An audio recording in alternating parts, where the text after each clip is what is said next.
Today, their aspirations are being crushed by a small group of oligarchs and autocrats who answer not to the people, but to the Chinese Communist Party in Beijing and war criminal Putin and Moscow. საგანგებო მოსმენის დროს კონგრესმენებმა ბიძინა ევანიშვილი შტატების მოღალატედ, ოლიგარქად და დიქტატორად გამოაცხადეს, რომელიც ძალაუფლებას გაყალბებული არჩევნების გზით ინარჩუნებს.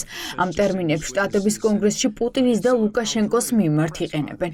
ახლა კი ივანიშვილმა საქართველოს, ბელორუსის და რუსეთის ბანაკში მოაქცია. ამ დარბაზში პირდაპირ ითქვა, რომ ბიძინა ევანიშვილს ხალხის ინტერესი ეწირება, რადგან ის ანგარიშვალდებულია კომუნისტური ჩინეთის და დიქტატორი პუტინის მიმართ. And so, ladies and gentlemen, the Georgian Dream government, through rigged elections in Georgia, ქართული ოცნების მთავრობა, რომელმაც არჩევნები გააყალბა, ქართულ ხალხს დიქტატურისკენ მიათრევს, სუვერენიტეტს ართმევს და სიღარიბისთვის იმეტებს, ღალატობს ქვეყნის ტრადიციულ მოკავშირეებს, მათ შორის შეერთებულ შტატებს. რასაც დღეს ვხედავთ, არის ამ პროგრესის ჩამოშლა კორუმპირებული რეჟიმის მიერ, რომელსაც ლეგიტიმურობა არ გააჩნია. ქართული ოცნება ძალაუფლებაში გაყალბებული არჩევნებით მოვიდა და ის სწრაფად აქცევს საკუთარ თავს ბელარუსიისა და რუსეთის ფედერაციის კატეგორიაში. ხალხის მისწრაფებები ოლიგარქიისა და ავტოკრატიის მცირე ჯგუფების მიერ იმსხვრევა, რომლებიც ანგარიშვალდებულები არიან არა ქართველი ხალხის, არამედ პეკინში ჩინეთის კომუნისტური პარტიისა და მოსკოვში ომის დამნაშავე პუტინის წინაშე. საგანგებო მოსმენა ჰელსინკის კომისიაში ოცნებისთვის მძიმე შედეგები დასრულდა. საქართველოდან მთავარი მომხსენებელი მეხუთე პრეზიდენტი იყო, რომელმაც ივანიშვილის და მისი გუნდის წინააღმდეგ შტატების მკაფიო პოლიტიკის გატარება მოითხოვა. ზურაბიშვილი ამბობს, რომ ორაზროვანი პოლიტიკის დრო აღარ არის. შტატების მთავრობამ ყველა დამნაშავეს პასუხისმგებლობა უნდა დააკისროს. შეერთებული შტატების შემრიგებლური მიდგომა საქართველოს ფაქტობრივ ლიდერობასთან წარსულში ჩაბარდა და ვერც ახლა მიაღწევს წარმატებას. დრო აღარ არის ორაზროვნებისთვის, საჭიროა მკაფიო პოლიტიკა საქართველოს მიმართ. ანგარიშვალდებულება აუცილებელია. რეალური შედეგები უნდა დადგეს მათთვის, ვინც ხელისუფლებაშია და ვინც ანგრევს დემოკრატიულ ინსტიტუტებს, ახშობს განსხვავებულ აზრს და საფრთხეს უქმნის ქვეყნის ევროატლანტიკურ გზას. It's unfortunate that the Senate didn't pass it looks like they're not going to pass the Megabari law.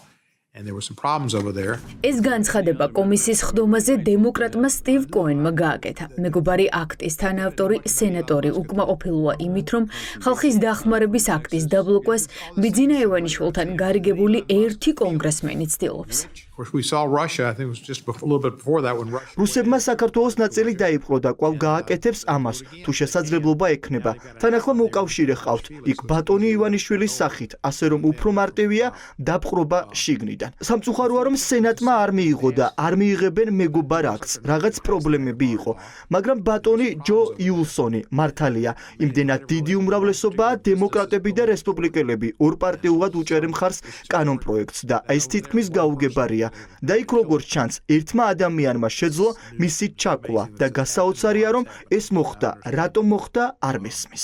დემოკრატის სენატორის ამ განცხადებამ გააჩინა კითხვა, მიიღებს თუ არა საერთოდ კონგრესი მეგობარ აქტს. თინა ხიდაშელი, რომელიც კომისიაზე ერთ-ერთი მთავარი მოწმე იყო, ამბობს, რომ აქტის დამტკიცება მხოლოდ გაჭიანურდა. თუმცა დარწმუნებულია, რომ წლის ბოლომდე მეგობარი აქტი ძალაში შევიდა, აქტში გაწერილი მთავარი პუნქტები აღსრულდება. მეგობარი აქტი ალბათ მაღალი ალბათობით წლის ბოლომდე იქნება, სამწუხაროდ არ შედგა მისი სწრაფი მიღება და გუშინ ჩვენს კიდევ ერთხელ მოვისმინეთ. მე რაც ახლა ვამბობ, ამაში ვარ აბსოლუტურად დარწმუნებული, რომ ყველაფერი ის რაც წერია მეგობარ აქტში გახდება რეალობა. ამ ფორმით თუ რაიმე სხვა ფორმით მე ვფიქრობ, რომ ეს არ არის განსაკუთრებით მნიშვნელოვანი, თუმცა დიახ, არ მინდა რომ კითხვას გავექცე და პირდაპირ გიპასუხებთ, რომ კი დარწმუნებული ვარ, რომ მეგობარ აქტს მიიღებენ. ბიძინა ევანიშვილის სანქცირების აქტს კონგრესში ორპარტიული მხარდაჭერა აქვს. ეს სენატორებმა საქართველოს შესახებ საგანგებო განხილვის დროსაც დაადასტურეს. ამერიკელი პოლიტიკოსები ამბობენ, რომ აქტის დასამტკიცებლად ძალისხმევა გაგრძელდება. კონგრესმენ მარკ ვეისის კითხვის საპასუხოდ ზურაბიშვილმა დეტალურად ახსნა, რა პრივილეგიებით სარგებლობენ ოცნების ის ჩინოვნიკები, რომლებიც ქვეყნის დემოკრატიულ მომავალს ანგრევენ. გამოსავალი ტარგეტირებული სანქციებია. I'm a co-sponsor of the Megabari Act. მე მეგობარი აქტის თანასპონსორი ვარ, რომელიც კორუმპირებულ მაღალჩინოსნებს პასუხისგებას აკისრებს და ამავდროულად ადასტურებს შტატების მხარდაჭერას ქართველი ხალხის მიმართ. რას ფიქრობთ, როგორ დაეხმარება ეს კანონმდებლობა საქართველოს? Well, if there is one thing in Georgia that თუ რამე აძლევს ქართულ ხალხს მოტივაციას, ეს უსამართლობა და სამართლიანობაა. ისინი ჩვენი პარტნიორებისგან ვერ ხედავენ, რომ ადამიანები, რომლებიც პირდაპირ არიან პასუხისმგებლნი იმაზე, რაც საქართველოში ხდება, ამ ტრაგედიებზე და თავისუფლების შეზღუდვებზე, რომ ამ დრომდე პასუხისმგებლობა არ დაგისრებიათ. ლიმიტირებული სანქციები დაწესდა, თუმცა საზოგადოებაში ფართოდ არის განცდა, რომ ეს ადამიანები აგრძელებენ მათი პრივილეგიებით სარგებლობას, აგრძელებენ მოგზაურობას, აგრძელებენ უზარმაზარი რაოდენობის თანხის დახარჯვას. ბიძინა ივანიშვილის რუსული და ჩინური კავშირების შესახებ მტკიცებულებები კომისიის ხდომაზე წარადგინა თავდაცვის ყოფილმა მინისტრმა. რინა ხიდაშვილმა ბიძინა ივანიშვილის ჩინური ბიზნეს კავშირების შესახებ ისაუბრა და თქვა, რომ დემოკრატიული საქართველო მიუღებელია მოსკოვისთვის, თეირანისთვის და პეკინისთვის.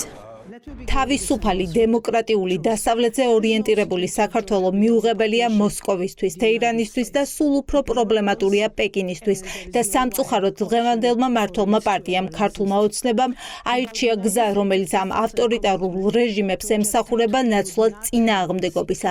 ქართულმა ოცნებამ კავშირები გააღრმავა ავტორიტარულ ძალებთან, მათ ჩინურ კომპანიებს დაუძახეს, მაშინ როდესაც ამერიკული კომპანიები დაბლოკეს შუა დერეფანში შესაძლებლობებისთვის. ერთსათიანი მოსმენა შტატების კონგრესში ლუსტრაცია იმისა, რა პოლიტიკას გაატარებს ტრამპის ადმინისტრაცია შტატების მოღალატედ გამოცხადებული ივანიშვილის პარტიის წინააღმდეგ.